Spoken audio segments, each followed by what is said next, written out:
I remember when I was a freshman in college that I heard one of the professors make this comment. He said,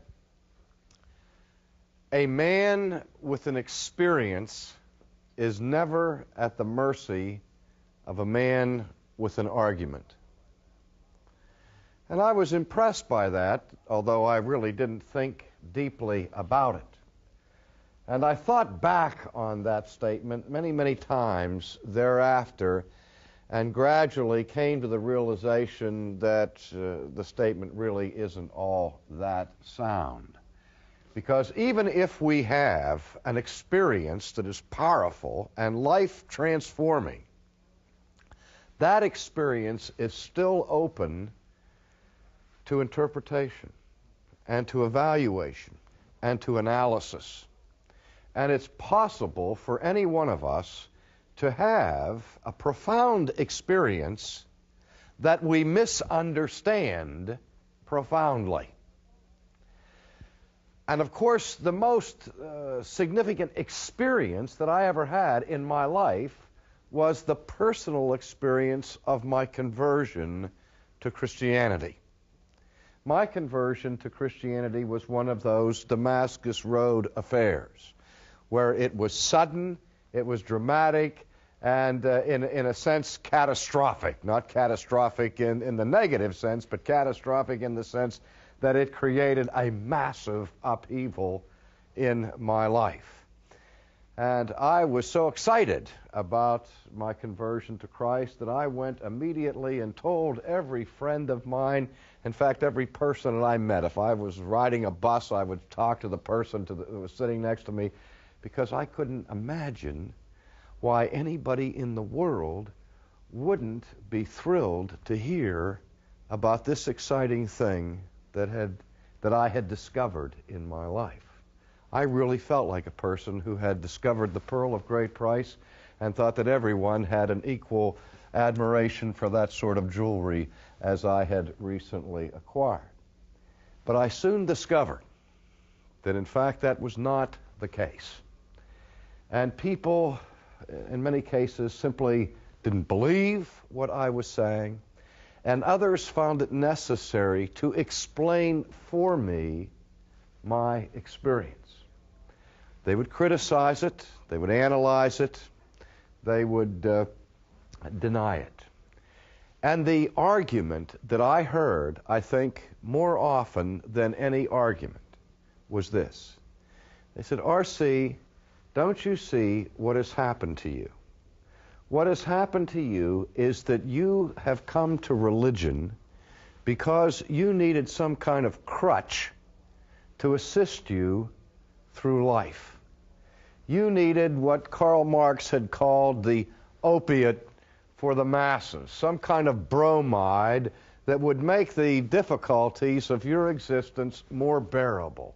And so, out of some deep-rooted psychological need of one kind or another, you have entered into this religious experience." And they said, "Don't you realize that what you've done is that you've allowed fantasy to replace reality? That you have experienced a common error of the creative imagination of human intelligence that the psychologists call wish projection.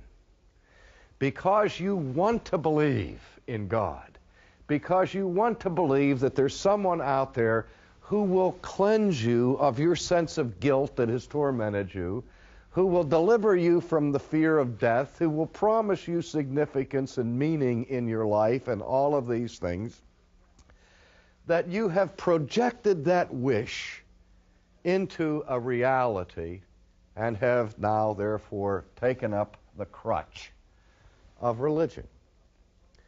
I found that one of the most disturbing and troubling questions that I had to grapple with as a young Christian, because I knew that there was an element of truth contained, to a point at least, in the inquiry.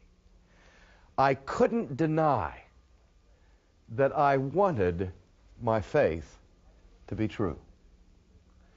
I couldn't deny that it would have been personally devastating for me to discover the next week or the next day that I had put my faith in Christ in vain.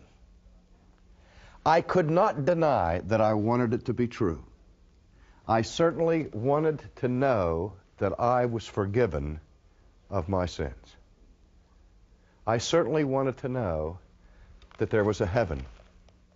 I certainly wanted to believe that there was a God who said that my life was meaningful and significant.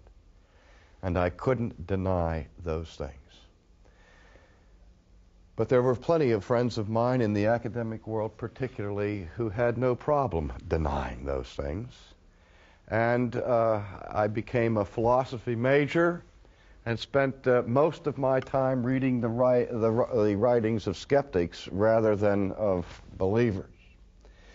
And then later on, when I was teaching at Temple University in Philadelphia at the Conwell School of Theology, one of the elective courses that I taught there was for upper-level students, for graduating seniors, and I taught an elective in the philosophy of atheism.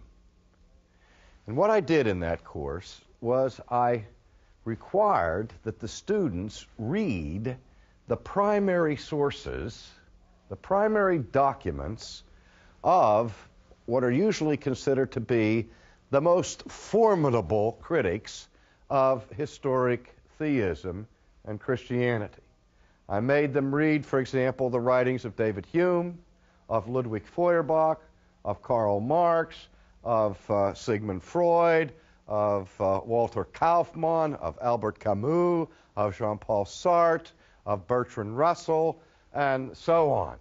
And that it was a requirement of this course that we would read the arguments of the atheists and then try to grapple with their particular assertions. Now, one of the things came through very loudly and very clearly in that analysis, and that is that in virtually all of those philosophers whom I have mentioned, at one point or another, they came to the conclusion that the reason why people believe in God is fundamentally driven by some psychological need. That is, psychological need is the mother of all religion. And I was interested particularly in 19th century philosophical thought. The 18th century had witnessed the what was called in Germany the Aufklärung, the Enlightenment, and one of the main precepts of the European Enlightenment was the principle espoused by the French encyclopedists, who said that now with our advances in modern science, the God hypothesis is no longer a necessary hypothesis to explain the origin of the cosmos or the beginnings of human life. Now we can look to other natural causes to explain the universe without appealing to primitive forms of religion as a basis for reality. By the middle of the 19th century, the climate of philosophical skepticism was such that in the main, philosophers were not debating the question, does God exist? It was tacitly assumed by most of them as a foregone conclusion that God does not exist. And so the question most of the able atheists of the 19th century were addressing was this question: since there is no God, why is it that man seems to be incurably homo religiosus? Everywhere we go, whatever culture we examine, we find evidence and manifestation of some form of religious expression, and religious belief that is deeply rooted in the culture. And it's not something that is limited to or contained within the confines of primitive, ignorant people. We find people profoundly intelligent who are as vehement in their affirmation of the existence of God as the atheists were in their denial. And they said, how can we account for that? Now, let me just pause for a second and see what was already appearing as the beginning of a philosophy of phenomenology. The question was not one of metaphysics, is there a God? We can't get up and climb up and beyond the realm of physics and penetrate those questions. What we need to know is, in the arena we can investigate this world. Not only can we investigate the forces of physics in this world and of chemistry and of biology, we can also examine anthropology. We can examine people. And one of the things we can do is that we can see that people here, one of the phenomenon that we see is that they tend to be religious. So we ask, why? We need to account for it. Just as a scientist in his laboratory has to give some kind of sufficient or efficient causal explanation for the data that he examines, so these historians of thought were trying to come up with a causal explanation for the advent of religion. And ladies and gentlemen, virtually every one of these people came up with some explanation rooted and grounded in psychology.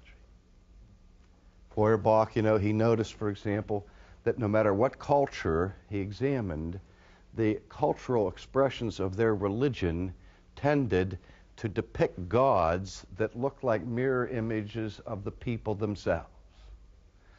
That if they went to an Aborigine native in Australia, their deity looked like an Australian Aborigine rode around in a canoe. If they went to an outpost in Alaska, they would find that their deity was described to look like an Eskimo. And it seems that the people began to create God in their own image, rather than understand themselves being created in God's image. And so Feuerbach said, all that God is, in our concept, is a projection of human characteristics elevated to the super or to the nth degree, sort of as a cosmic Superman. We understand power as a human trait. We just absolutize that, and we say God is omnipotent, all-powerful. We understand that human beings are capable of knowledge. They have science. We raise that to the nth degree and say God is a being who is omniscient. He has all knowledge, and so on. Karl Marx, as you well know, sought an economic explanation for the advent of religion.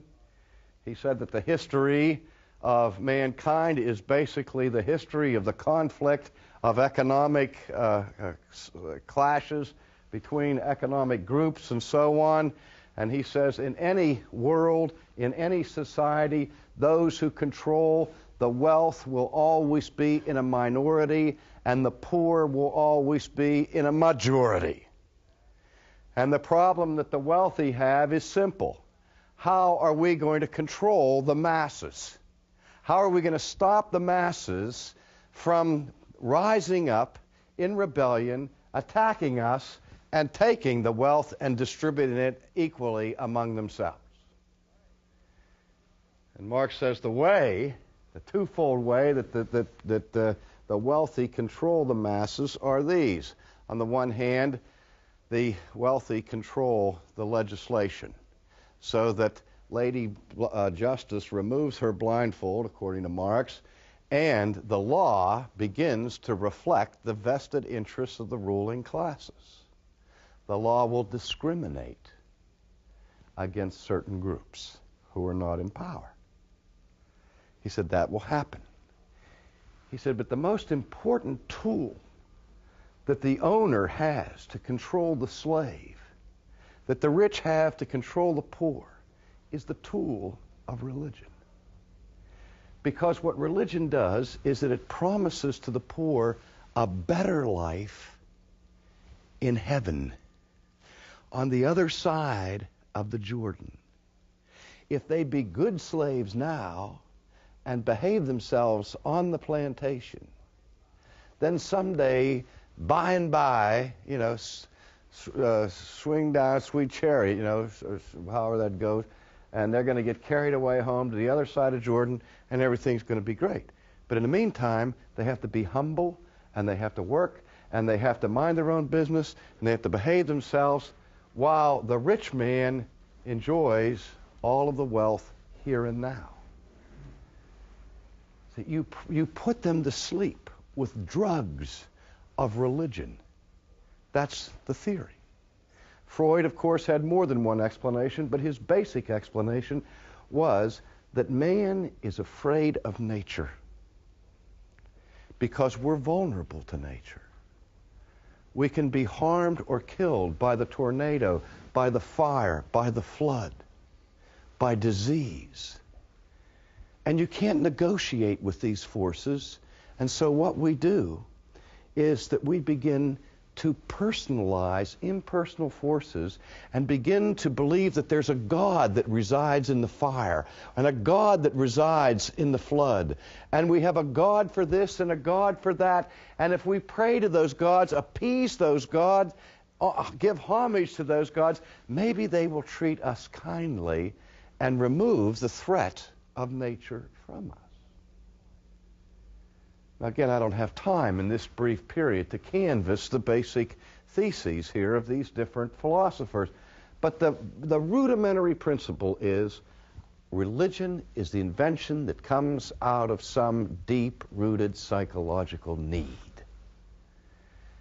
I don't need to labor that anymore, do I? I think we've all heard it enough. Now, I want to say this in response. When somebody is accused of a crime in our criminal justice system, it is the task of the prosecution to prove the charges against the accused. And part of the procedure in police work and so on is to discover motive, means, and opportunity. If a person can establish that they had no possible opportunity or no possible means to commit the crime, it's very difficult to prove the crime against them, isn't it? But just because we prove that somebody has the motive, the means, and the opportunity to commit a crime does not mean that the person is guilty. We may be able to show, for example, if one person is murdered, we may be able to find 50 different people that had a motive to kill that person, had the opportunity to kill that person, and had the wherewithal to do it. You need more than that to convict of the crime. I hope we understand that. Now, I have no quarrel with Freud or Marx or Feuerbach or Sartre or Kaufmann or any of this in terms of their making it very clear that human beings indeed do have the capacity to invent religion. I think we have to admit that freely. We have brains, we have the ability to project ideas, we have the ability to project wishes, we have the ability to be engaged in fantasy. We know that. And I think that it's theoretically possible, if there is no God, I think it's possible that people could invent one. We have the motive, we have the means, we have the opportunity. I don't think we'd invent the God of Scripture. I don't think we'd invent a God who's holy. I don't think we'd invent a God who demands perfect obedience to him with the threat of everlasting torment if we fail in that. But that's another story.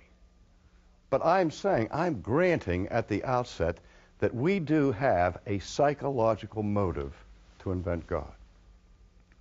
But what I'm pleading for in this brief message this evening is to understand two things.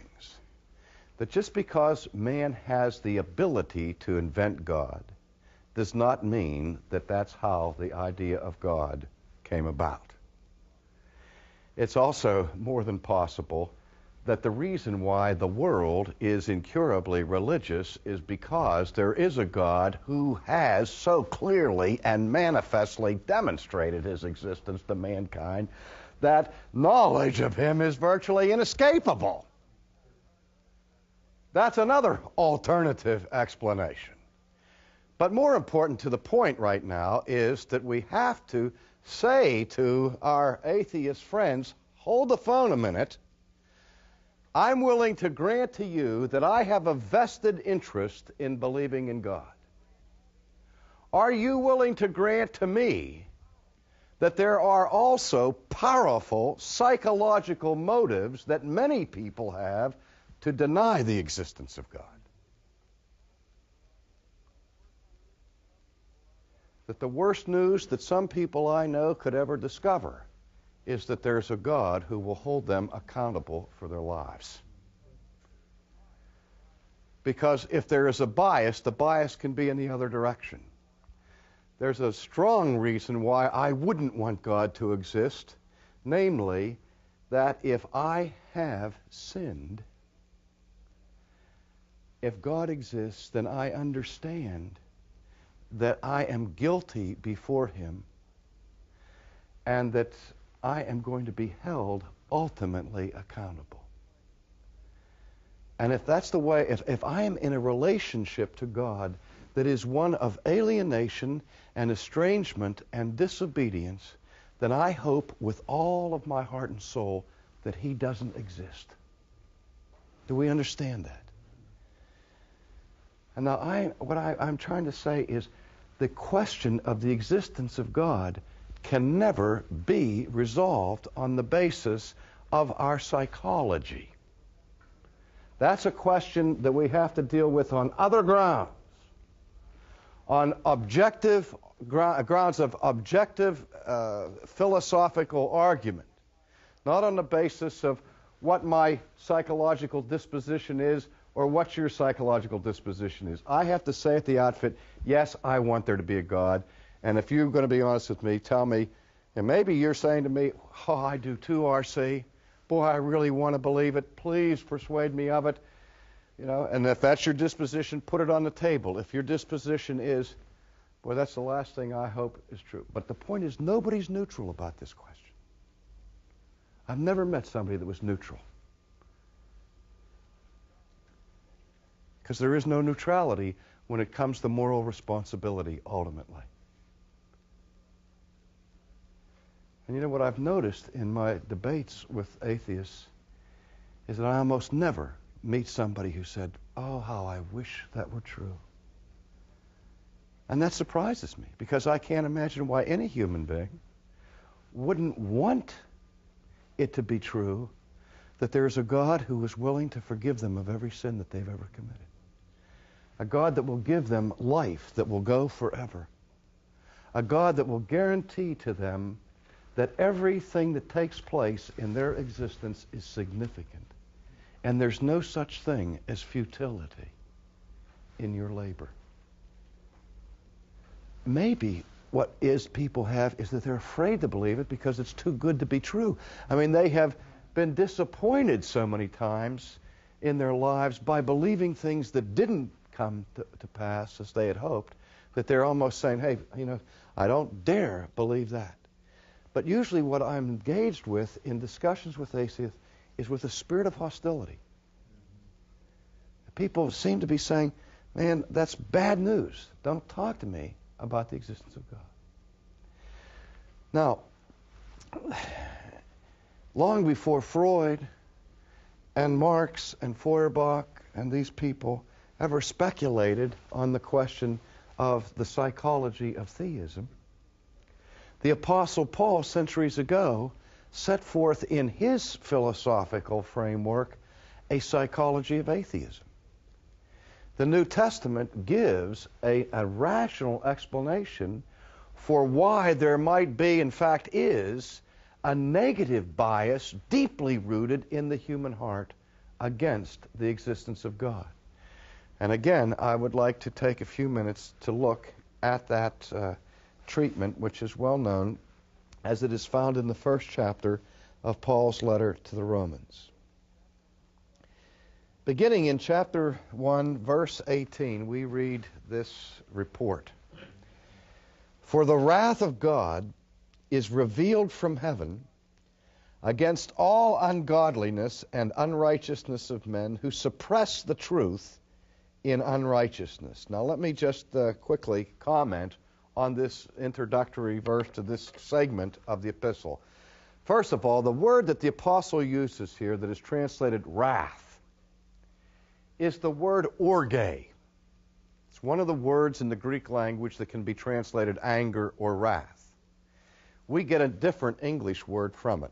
You may be able to guess what word that is. It's the word orgy. Now, we don't think of orgies in terms of anger, do we?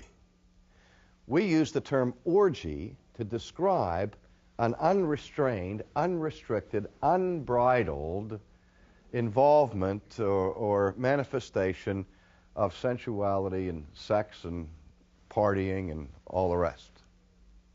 An orgy. A liberation of human passion without restraint. The point of contact linguistically between the English word orgy and the Greek word orge, that is the word for wrath, has to do with the expression of passion. Unbridled passion. The link is this. What the apostle is saying here is not only that God's experiencing wrath about something. He's not saying that God is merely irritated or annoyed or is simply angry. But really the force of this teaching is that God is furious. That God in heaven is enraged about something. Now, I know that's difficult for us to conceive of because we've been brainwashed, if you will, for a couple of hundred years about the character of God, so much so that in 20th century American culture we think that it's unthinkable that the deity would even be capable of being mildly displeased about anything. We have so defanged God and turned him into a cosmic Mr. Rogers, you know. What a wonderful day, and then, you know, I love you just exactly and precisely as you are. But the God of Scripture is a God who's capable of being angry when human beings violate other human beings. And when human beings trample truth. And when human beings desecrate that which is holy. God is angry. And so Paul begins this, and incidentally, Paul is beginning this epistle, which is his monumental work, his magnum opus, on the grace of God. If you read the rest of the epistle. But basically what the apostle is trying to do is show here that you can't understand grace as grace until you understand, first of all, the reality of God's wrath. And so he says, the wrath of God is revealed from heaven against what? I remember early on in the 20th century, some of the existential theologians reacted against the maudlin sentimentality of 19th century theology that had stripped God of any capacity for anger, and then got so intoxicated with their rediscovery of the wrath of God that they said not only is God's wrath real, but at times it's irrational. That there's a demonic element to God himself. There's a shadow side to God's personality. Almost a Jekyll and Hyde thing, yin and yang, good and evil, within God himself. And he has these temper tantrums. Now, the idea of an irrational eruption of anger in God himself would indicate God's becoming violently angry with no just cause. Arbitrary wrath. Flying off the handle for no good reason. But that's not what Paul is talking about. He says the wrath of God is revealed from heaven against all ungodliness and unrighteousness of men. There is a reason for his anger. It's a twofold reason. This is really a hendiades as a Greek structure here in the language, which it simply means that two different words are used to point to one particular problem. What Paul is saying, get this, think carefully, is that God is enraged because of a particular sin that God regards as both being unjust and irreligious. It's unrighteous and ungodly. It's not only unethical, but it is irreverent and blasphemous. There's one sin that Paul has in view here. Listen to what it is. Who suppress the truth in unrighteousness. If you want to know what ignites the fury of God, it is the suppression of his revealed truth.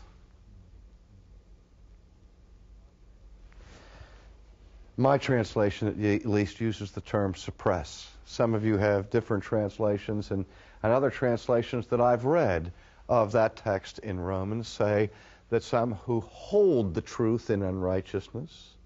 I've read repress the truth. I've read hinder the truth. I've read stifle the truth. The verb is the verb that comes from the Greek word katakain. Katakain, which means to hold down against resistance. It's the term that is used in the New Testament when the apostles are held against their will in prison. They're incarcerated. The image that the verb suggests is this. If there were a giant spring with heavy, thick coils, and for me to compress that spring, I would have to press down upon it on all my might. But the only way I could keep the spring down is if I kept pressing down on it, because the moment I released the pressure, the spring would come back up. Katakain. It has a positive meaning when Paul admonishes his disciple Timothy and says to him, hold fast that which you have received. It's the same verb. Hang on to it. Don't let it go. Exert all the power you can to keep it in your grasp. That's the force of this verb, katakain. But again, Paul says that God is angry because people are suppressing unrighteously, immorally, unethically, some kind of truth. What kind of truth? Is it some kind of political conspiracy that's been covered up? Is this Watergate that we're talking about in the first century?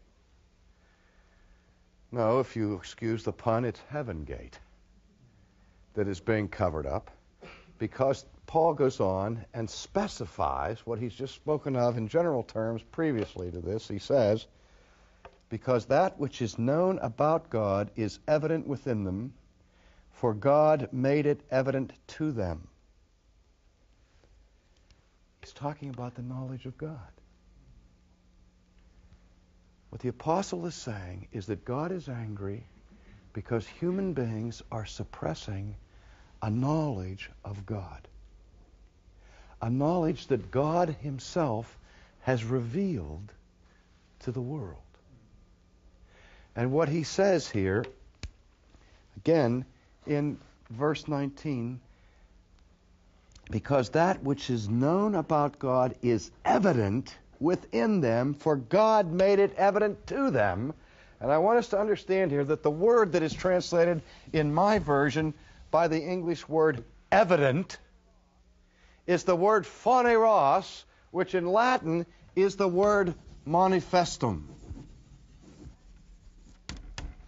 That is, this knowledge of God of which the apostle is speaking is not some vague, esoteric, arcane, secret, hidden knowledge that only some Gnostic elitist with a super intelligent capacity could ever discern.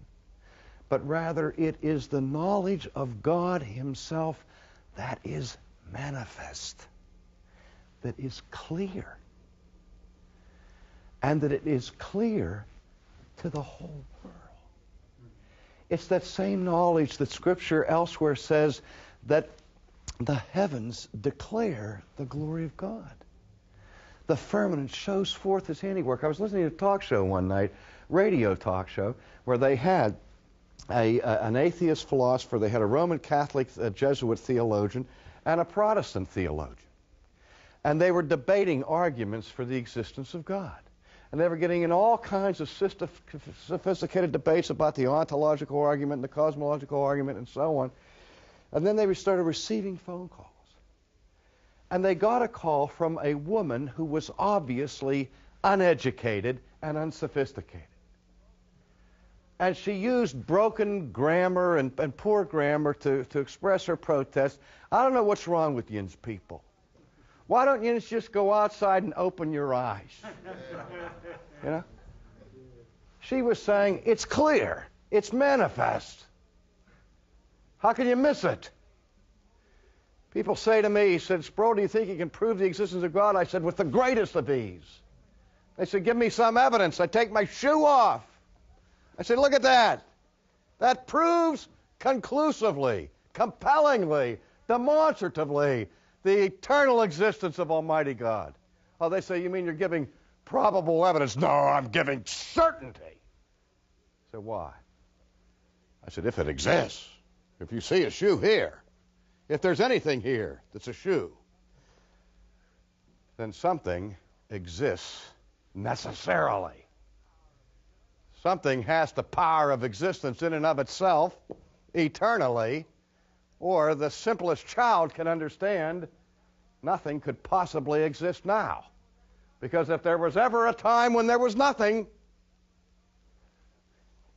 this is a manifest impossibility.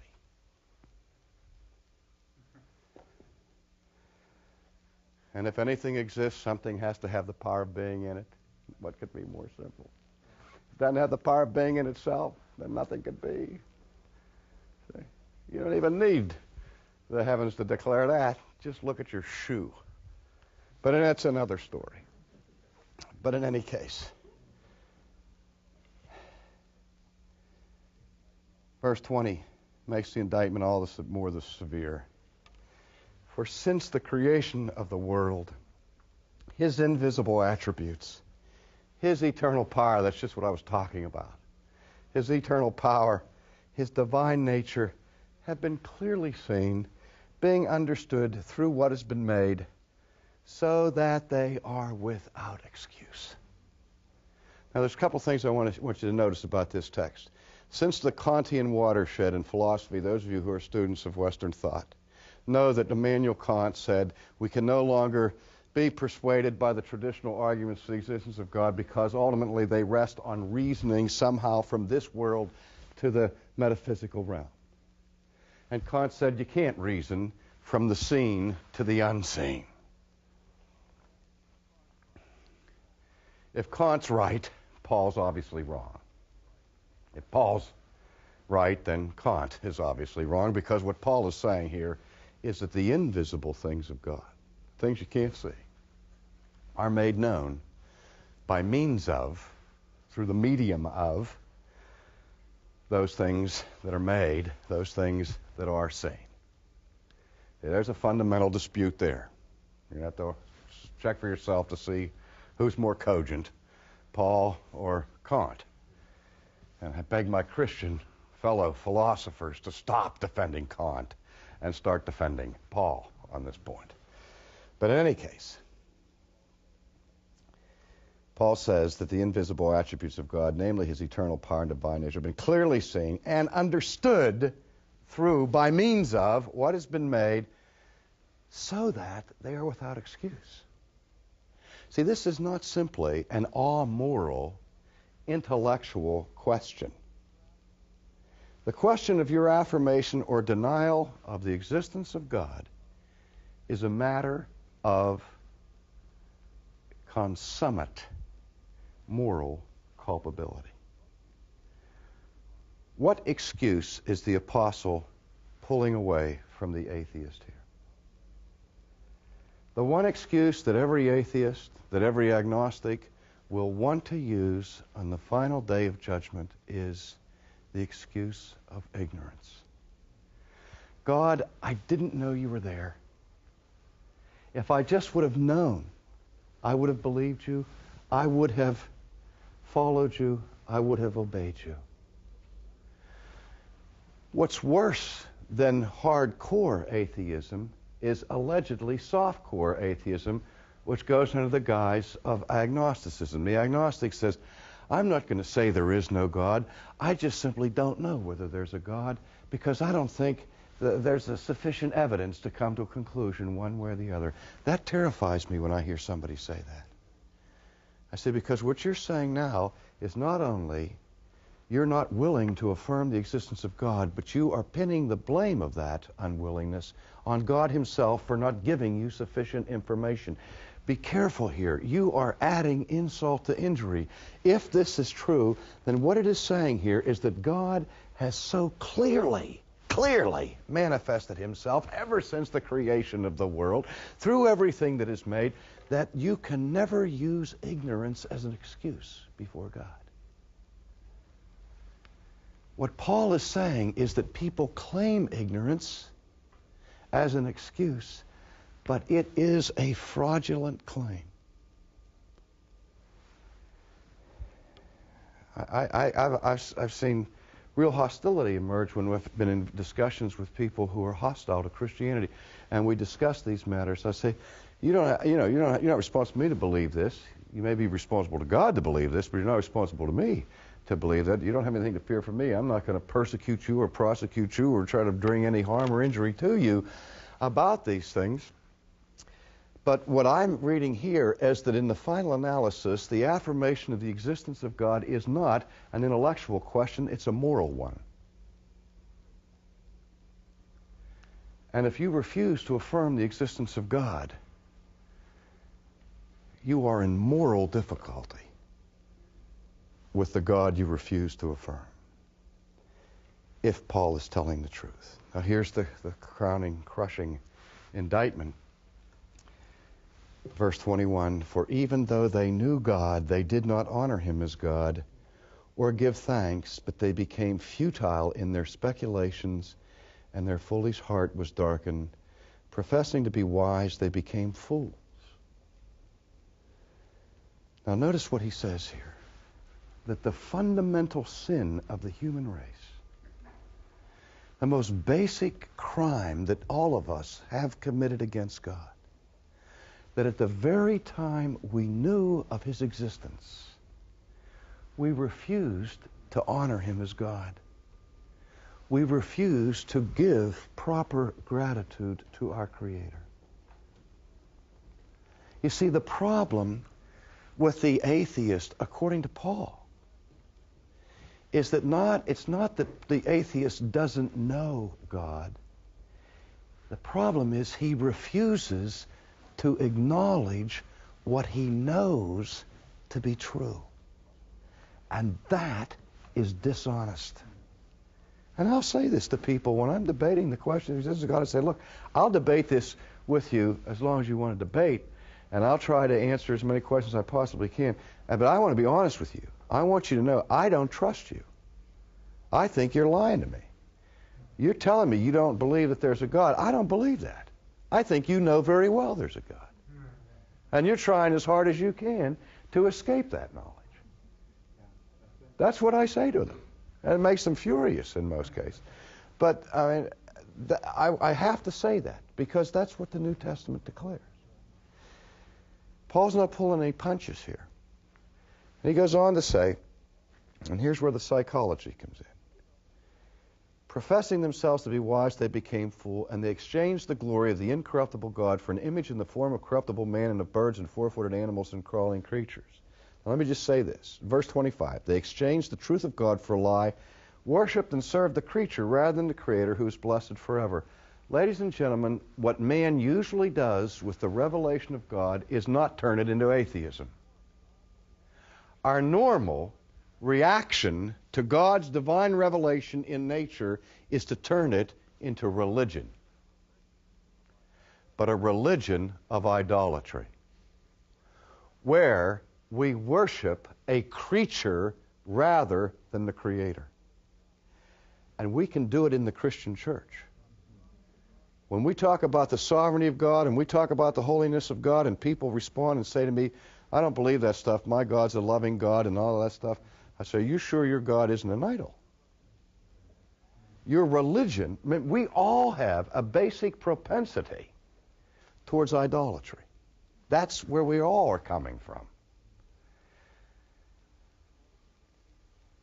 If we would take these categories that Paul has used here in Romans and translate them into modern psychological nomenclature, here's what it would look like. In many views of psychoanalysis, psychiatrists and psychologists are interested in traumatic experiences and the damage they do to us unconsciously, to our psyche. There's constant probing into the secrets of our past to see where we experienced trauma as children and how that baggage can be carried through our entire lives. For example, I may go to see a psychiatrist or a psychologist, and I'm greatly distressed about something, and he begins to take my family history, and he not only listens to the words that I say, ladies and gentlemen, he pays attention to my nonverbal communication. He may ask me about my dreams. He may ask me to take some Rorschach ink blot tests, you know, like the guy that went to the psychiatrist and he gave him all these ink blot tests, and every time the guy saw an ink blot, he gave some erotic sexual explanation. And finally, when it was all done, you know, the psychiatrist said, I can see you're really hung up on sexual imagery. And he said, why do you say that? He said, because every one of these things you interpret it in a sexual manner. And the guy said, well, you're the one that showed me all the dirty pictures. But we understand that we can communicate in other ways besides words. And if that psychiatrist is taking my history and he says, how do you get along with your mother? And I say, Mother? I always got along great with Mother. My mother and I were terrific. I love Mother with all of my heart. And every time I say Mother, I do that. He's reading my body language as saying something exactly the opposite from my words. And the idea with repression is this: that I have a tendency as a human being, if I have a scary experience, an unpleasant experience, a traumatic experience, to try to take the memory of that and bury it as deep as possible into my subconscious. But what modern psychiatry understands is that no matter how much I seek to hold it down, to hinder it, to incarcerate it, to suppress it, or to repress it, that repressed knowledge does not annihilate the memory. It may not be in the conscious mind, but it's there. And like Freud used to say, it's like if you expelled a boy from class, from school, and once you send him out of the classroom, he runs around out in the playground and he picks up pebbles and he comes out, starts throwing little stones at the window to let everybody know he's still out there. Well, those traumatic memories that we have are like the little boy. They keep throwing stones up. And we start getting, we get these uncomfortable symptoms from the past and we're not even aware why.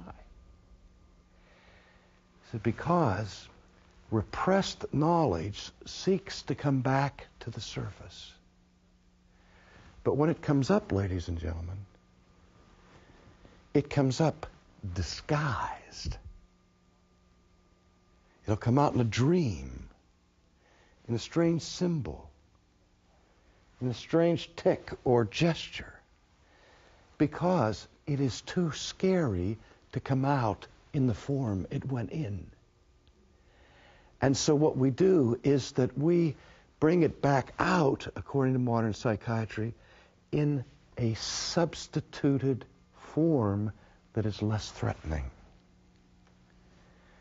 We exchange the original idea for a counterfeit. This is exactly what the Apostle Paul is saying is the fundamental psychology of the human race with respect to God.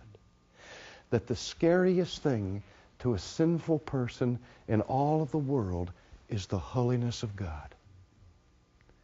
And when God reveals His righteousness and His holiness to us, that is so scary to us that what we do is that we bury it as deeply as we possibly can in the depths of our psyche, but it cannot be destroyed. And there's a relationship between katakain in verse 18 and in the word metalasso in verse 25, which means exchange. We repress, then we exchange. We exchange the truth of God for a lie. We exchange the majesty of God for an idol. We exchange the law of God for human religion or for the denial of God. Because we have a deep psychological bias against a God who is holy. I remember reading a sermon by Jonathan Edwards where he titled it, Man, Naturally God's Enemy. He said there were certain things about God that men don't like. God is holy. He is all-powerful. And we don't like someone who is so holy to also be more powerful than we are. And he goes on to some other reasons for that. And then he says the thing we also hate is that God is immutable. And I thought, why? Why does that bother us, that God is immutable? Because Edwards says, you know, if I find a holy man, I may be able to bribe him and corrupt him and make him just like me. If I find a powerful man, a holy man who is powerful, he can get old and die. But God doesn't get old and die. And God is incorruptible. Not only is He holy now, but He's holy forever. He's never going to negotiate it. We have no hope that He'll ever negotiate it. And that terrifies us. So the bottom line is, if we're going to debate the existence of God, I think it would be wise to do it on grounds other than the psychological desirability or undesirability of Him. Because if we're talking about Yahweh, the God of Israel, we're talking about a God that people have every driving passion